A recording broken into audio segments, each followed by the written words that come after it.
आप शादी के बंधन में बंधने जा रहे हैं तो इन कुछ बातों का जरूर ध्यान रखें, जिससे आपका गृहस्थ जीवन सुखमय रहे। मैं जो आस पड़ोस देखती हूँ, जिसे मैंने अनुभव किया है, बहुत सारे कपल्स आपस में लड़ते झगड़ते हैं। उसका मूल कारण जो होता है, वो जो मैंने अनुभव किया वही मैं आपको बता रही हूँ। ये 5 बातें हैं जिसे आप शुरू में ही अगर ध्यान रखें तो आपका गृहस्थ जीवन सुखमय बना रहेगा। आजकल के सभी युवा पढ़े लिखे और समझदार होते हैं, लेकिन समझदारी से काम नहीं लेते हैं। अगर आप थोड़ा सा समझदारी से काम लेंगे तो आपका रिश्ता बहुत ही बेहतर बना रहेगा और आगे का जीवन बहुत ही सुखमय रहेगा। तो मैंने जो खुद अनुभव किया है वो 5 बातें मैं आपको बता रही हूँ। पहला है रिस्पेक्ट। आजकल के कपल्स एक दूसरे के प्यार का तो दम भरते हैं, लेकिन रिस्पेक्ट नहीं करते हैं। जो किसी भी रिश्ते के लिए रिस्पेक्ट बहुत ही जरूरी है। रिस्पेक्ट एक तरह का नींव होता है जिस पे आपका पूरा रिश्ता टिका हुआ होता है।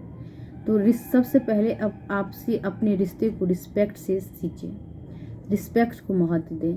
जैसे ही आप एक दूसरे का रिस्पेक्ट करेंगे, आपका रिश्ता बहुत ही बेहतर हो जाएगा और खुशनुमा जिंदगी हो जाएगी। तो शुरुआत में ही अगर इन बातों का ख्याल रखेंगे तो आपका जीवन बहुत ही अच्छा रहेगा।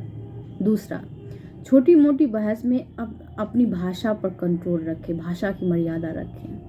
कि मैंने देखा है कि कई कपल्स छोटी मोटी लड़ाई झगड़े या बहस में क्या करते हैं कि अपशब्दों का प्रयोग करते हैं, गाली गलौज पे उतर आते हैं।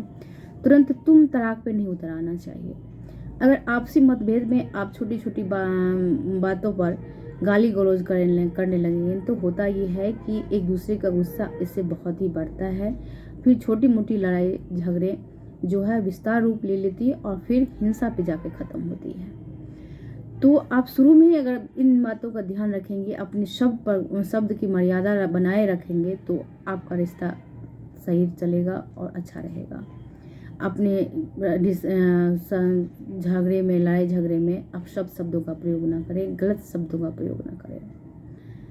तीसरा है कि आपसी बहस में अपने पेरेंट्स को न सम्मिलित करें। कि मैंने ये भी अनुभव किया है कि आजकल के कपल्स छोटी मोटी लड़ाई में एक दूसरे के पेरेंट्स को गाली देने लगते हैं, गलौज करने लगते हैं। तुम्हारे माँ ऐसा, तुम्हारे बाप ऐसा, तुम्हारा भाई ऐसा, एक दूसरे को गाली देने लग जाते हैं।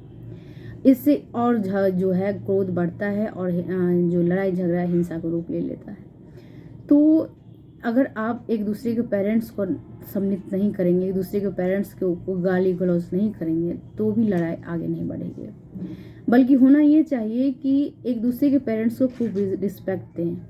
अगर जैसे ही आप एक दूसरे पेरेंट्स को रिस्पेक्ट देंगे, आपका आपसी प्रेम जो है बढ़ता जाएगा। तो ये भी इन बातों का भी ध्यान रखें कि अपनी बहस में अपने पेरेंट्स को ना इन्वॉल्व करें। चौथा है कि अगर आपका पार्टनर कहीं गलत भी है तो उसे सबके सामने गलत ना साबित करें, बल्कि वहाँ पर उसे साथ देना।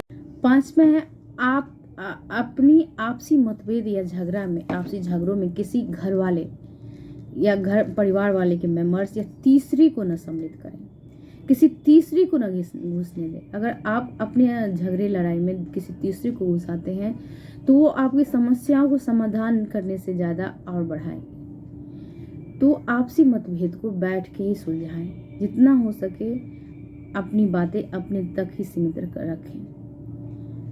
इन बातों को अगर आप शुरुआत में ही ध्यान रखेंगे तो यकीन मानिए आपका गृहस्थ जीवन बहुत ही सुखमय रहेगा। आजकल जो मैं देख रही हूँ कि छोटी छोटी बातों को लेकर के कपल्स कोर्ट पहुँच रहे हैं। बात कुछ नहीं होती है, सिर्फ वह ईगो होता है और कुछ नहीं। अगर आप आपसी संबंध में ईगो नहीं